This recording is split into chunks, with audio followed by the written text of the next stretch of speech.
Here I have OPPO Find X2 Lite, and today I'm going to show you how to set this device up.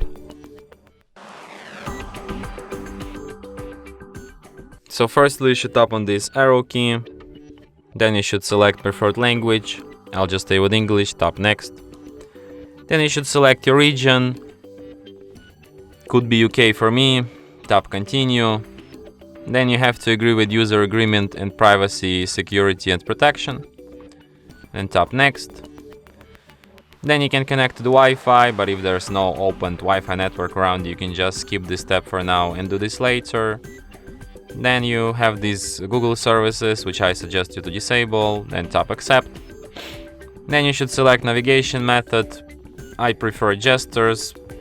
These buttons are kinda old-fashioned. If you don't know how to use gestures, you can go through tutorial here. Tap next. Then you can set up screen lock, but you can also skip this step and do this later in settings, or just don't do this at all. Then you can enable this auto update overnight feature if you feel like it, and it's all done.